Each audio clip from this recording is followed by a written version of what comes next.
디모데후서 오늘 시작하는데요. 제 1장 6절에서 8절 말씀 보겠습니다. 6절에서 8절 말씀.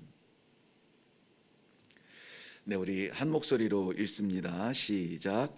그러므로 내가 나의 안수함으로 내 속에 있는 하나님의 은사를 다시 부릴 듯 하게 하기 위하여 너로 생각하게 하노니, 하나님이 우리에게 주신 것은 두려워하는 마음이 아니요 오직 능력과 사랑과 절제하는 마음이니, 그러므로 너는 내가 우리 주를 증언함과 또는 주를 위하여 갇힌 자 된 나를 부끄러워하지 말고 오직 하나님의 능력을 따라 복음과 함께 고난을 받으라. 아멘. 우리 함께 기도하겠습니다. 세상 죄를 다 짊어지시고 골고다 십자가에 올라가신 주님을 찬양했는데, 그 세상 가운데 제일 앞자리에 제가 있습니다. 나를 위하여 십자가 지신 주님,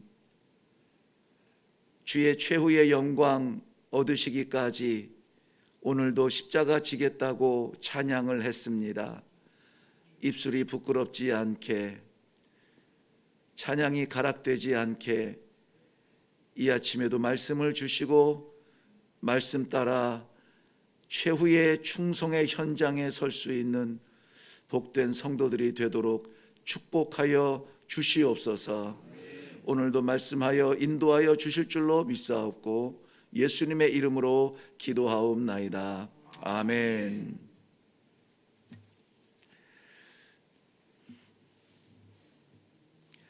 디모데후서를 시작합니다. 디모데후서는 우리가 잘 알듯이 바울 사도의 마지막 편지입니다. 정확한 기록이 다양하게 학자들에 의해서 주장이 되기 때문에 정확한 날짜들을 지목하기는 어렵지만 67년을 전후해서 주후 66년, 67년 사이에 기록되어진 이 마지막 편지 디모데후서, 이 편지를 쓰고 나서 67년과 68년 사이에 사도 바울은 로마의 성박께서 참수를 당합니다. 참수를 당할 때에 그 목이 땅에 떨어져 3번을 튕겨서 굴렀다. 어떤 사람은, 물론 제가 생각하기에는 어떤 그 역사적 고고학적인 연구라기보다 로마 그 캐톨릭 배경에서 연구된 것이 아닌가 이런 생각이 듭니다만은, 그 떨어진 목이 로마에서 서쪽으로, 그러니까 복음에 늘 그리워했던 서바나로 향하여서 이 참수당한 바울 사도의 머리가 이렇게 3번 튕겨져 굴렀다 해서 그 자리 참수당한 교회에 참수당한 그 거리에 세계의 연못이라는 교회 이름이라 하는 그런 교회가 있다고 합니다. 3번 튕긴 그 자리 피가 스며들어 거기서 물이 솟아났다 이렇게 말하고 있는데요. 그것은 그렇게 중요하지 않습니다. 그가 마지막 유언처럼 남긴 그 책이 우리가 오늘부터 묵상할 디모데후서라는 것입니다. 사람의 평생 일생은 다 소중합니다. 가벼이 보아서 안 됩니다. 한마디라도 그의 마음에서 나오는 것들이기 때문에 우리는 다 소중하게 들어야 되는데, 특별히 마지막 그 임종을 앞둔, 병들어서 이렇게 사라지는 삶이 아니기 때문에 언제 죽을지 모르는 위기 가운데서 하는 마지막 그 간절한 마음은 우리가 더 깊이 새길 필요가 있습니다. 어제와 오늘 이 말씀을 묵상하면서 저는 소천하신 아버님과의 마지막 며칠을 좀 생각할 시간이 있었습니다. 선교사로 있었기 때문에 정말 힘 다해서 그 노년의 아들이 필요했던 시기에 저는 곁에 있지 못했습니다. 아프리카라고 하는 마음에서 먼 거리에 있었기 때문에 자칫 임종도 지키지 못할 수 있었는데 하나님의 은혜로 때마침 한국에 초청이 있어서 잠시 방문하던 사이에 임종을 하시고 그 마지막 순간을 함께 나눌 수가 있었습니다. 고린도 후서를 묵상하면서 이런 생각을 했습니다. 나는 마지막에 어떤 유언을 남길 수 있을까? 사역자로서 또 목회자로서 또 이런 유언을 남길 수 있는, 유언과도 같은 깊은 마음의 진심을 남길 수 있는 이 디모데와 같은 믿음의 아들이 있을까 하는 것들에 대해서 좀 생각을 깊이 하는 조용한 시간이었습니다.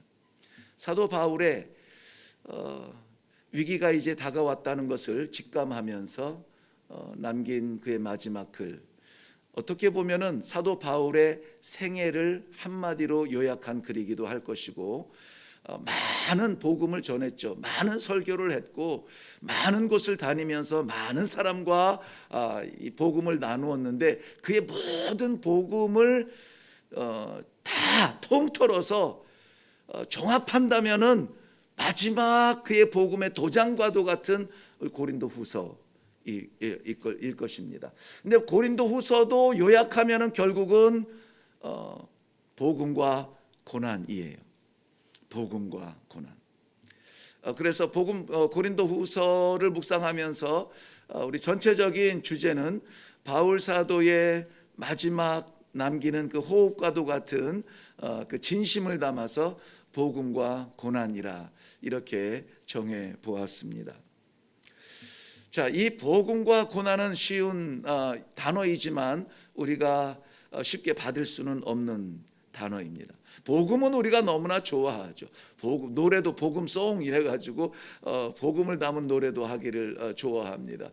그런데 복음과 함께 고난을 받으라는 이 진심 어린 그 70세의 노구의 70세 전 노구의 그러한 진심 어린 충언에 대해서 우리는 본능적으로 귀를 막으려고 합니다. 그런데 분명히 하나님께서 바울 사도를 통해서 오늘 우리들에게 주시는 말씀은 복음과 함께 고난을 받으라는 것입니다. 오늘 말씀의 제목을 저는 그래서 복음과 함께라는 것을 이렇게 정했는데요. 우리 스스로가 복음과 함께 뒤에다가 뭐를 붙일까요? 복음과 함께 여러 가지를 붙일 수 있겠죠. 아마 기대하는 것들을 많이 담았을 것입니다. 복음과 함께 회복을, 복음과 함께 부흥을, 복음과 함께 영광을, 복음과 함께 축복을, 복음과 함께 치유를, 이런 것들을 많이 생각하겠지만은 고린도후서의 무게는 오히려 복음과 함께 고난을 당하라 이렇게 말씀해주고 있습니다. 너무나 이 말씀이 마음에 와 닿는 것은 우리 1장 2절에서 말하는 것처럼 사랑하는 아들 디모데에게 편지한다. 사랑하는 아들 디모데에게 편지한다. 복음의 동지요 신앙의 계승자였죠.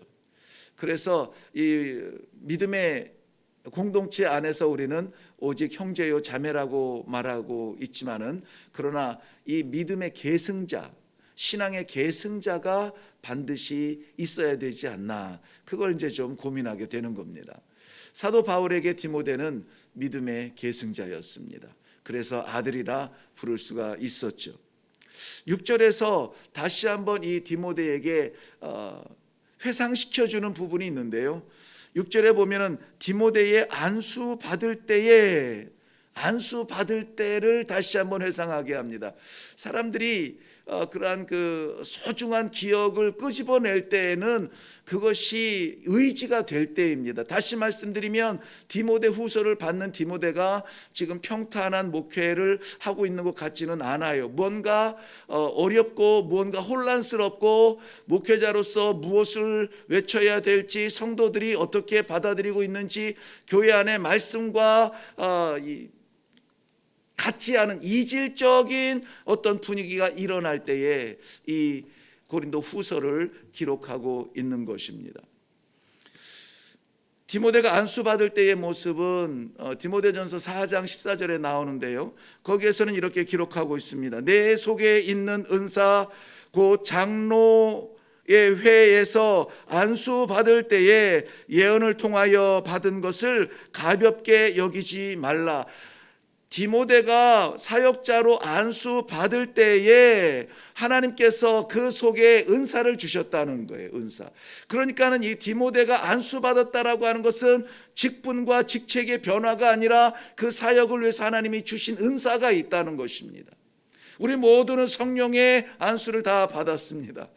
사람의 손을 얻는다 하는 것은 이것은 계승이요 전승된다라는 말인데, 우리는 성령의 충만함을 다 받고 하나님을 아버지라고 부릅니다. 그러므로 사람이 손을 얹을 때보다 분명하게 우리에게 주신 하나님의 은사가 있다는 것입니다. 우리는 신앙생활하면서 직분의 변화가 일어날 수가 있습니다.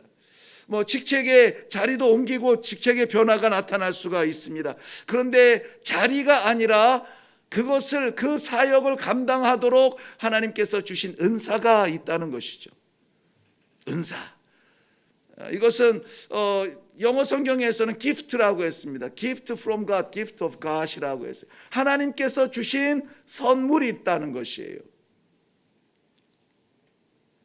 이것이 다시 한번 잊혀지고 사라지고 삶에 지치고 버거워서 주신 것을 자꾸 까먹으려고 하는 이때에 다시 한번 너 은사 받을 때, 아니 너 뭐 받을 때, 안수 받을 때 하나님께서 뜨겁게 부어주신 그것들이 있지 않느냐, 그것을 위해서 목숨 걸겠다고 말하지 않았느냐, 그것 때문에 다시 한번 내 삶을 내려놓고 하나님 앞에 충성하겠다고 고백한 그거 있지 않냐. 그건 네 마음의 인격 속에서 우러난 것이 아니라 하나님이 너를 사랑하사 내 마음을 녹여주시고 너를 내려놓으시고 내 속에 있는 그것을 끄집어내요. 주님 감사합니다. 주님 감사합니다. 내가 무엇이간데 성도로, 내가 무엇이간데 집사로, 내가 무엇이간데 장로로 세우사 아버지의 일을 감당하게 하십니까? 그것이 뭐라고요? 은사라고요. 내 실력이 아니라고요. 하나님께서 주신 선물이라고요. 직분을 받으면 내가 무언가 됐네 하고 할 일을 생각할 것이 아니라 무엇을 받았는지를 생각하라. 오늘 이것을 말하고 있습니다. 우리의 열정은 식습니다. 우리의 사랑도 식어요. 우리의 생명도 사라집니다. 우리의 전부는 변합니다. 그런데 하나님의 은사는 변하지 않아요. 그러니까 은사가 없는 것이 아니라, 성도는 은사가 없는 것이 아니라 그 은사를 주신 하나님을 잊어버리는 겁니다. 왜요? 디모데도 잊어가고 있는데요. 왜 그렇습니까? 힘드니까요. 바쁘니까요. 복잡하니까, 혼란스러우니까. 생각했던 것과 다른 현상이 자꾸 나타나니까 이거 아니었나 봐. 그럼 어떻게 하지? 그래서 바울 사도는 오늘 아들 디모데에게 그것을 다시 불일 듯 어떻게 해요? 불꽃이 타오르듯이요. 불꽃은 타오를 때 빛이 납니다. 불꽃이 떨어지기 시작한다는 것은 꺼지기 시작한다는 거예요. 그런데 여기서 불일 듯, 불타듯 다시 한번 우리 속에 뜨거움이 일어나듯 기억나게 하고 싶은 것이 있다는 것입니다.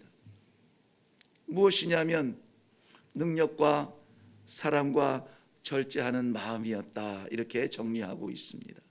그러므로 우리는 아이고 나 못해요 라고 말할 수 없어요. 왜냐하면 하나님께서 능력을 주셨기 때문입니다. 우리 안에는 이 능력이 있습니다. 사용하지 않아서 녹슬었을 뿐이지. 두나미스, 다이너마이트, 이 능력은 파괴력이 있습니다. 폭발력이 있습니다. 세상을 향하여서 깨트릴 것이 아니라 나 자신 깨트리는 것조차 하지 못하는 우리 안에 이 능력이 있다는 것입니다. 우리 안에는 사랑이 있습니다. 이기적 사랑이 아니라 이타적 사랑입니다.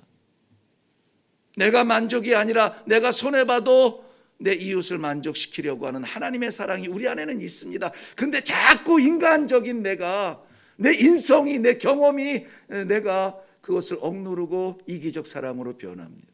내가 좋으면 좋은 거고, 내가 싫으면 싫다고 판단합니다.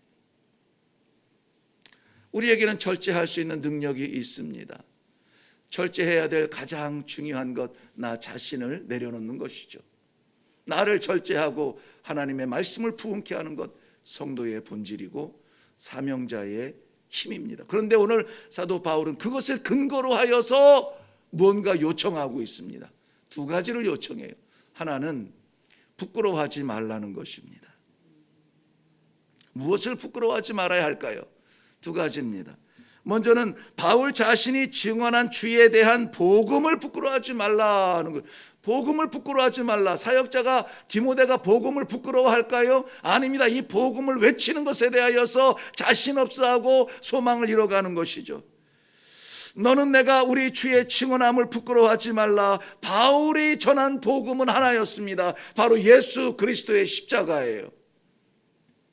로마서 1장 16절 말씀에 보면 내가 복음을 부끄러워하지 아니하노니 이 복음은 모든 믿는 자에게 구원을 주시는 하나님의 능력이 됨이라. 먼저는 유대인에게요 또한 헬라인에게로다.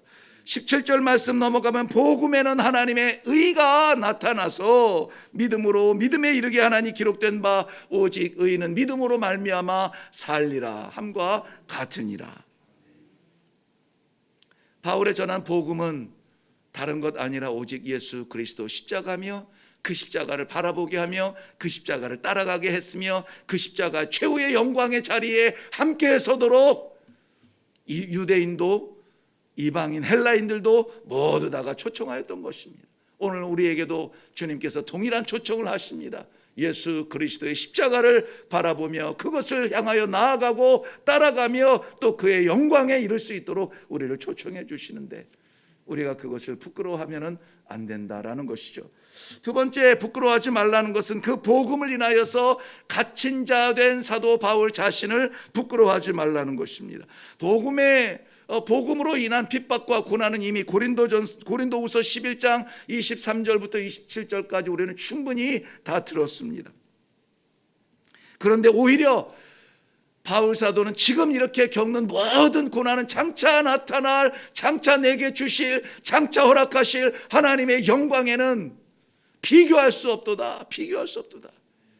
그 영광 바라보며 오늘의 고난도 기꺼이 나가 이기겠다라고 말하고 있습니다. 고난 중에 이 복음 때문에 겪는 고난 중에 가장 먼저 찾아오는 고난은 뭘까요? 가장 먼저 찾아오는 고난, 꼭 이것은 이슬람 땅이나 인도같이 힌두교나 불교 지역에서 복음을 전하면서 배척당하고 이런 고난만 고난일까요? 저는 이 시대를 살아가는 우리 성도들에게 복음 때문에 당하는 가장 첫 번째요 가장 큰 고난은 나 자신을 이겨야, 내려놓아야 되는 고난이에요. 나를 포기해야 되는 고난이에요.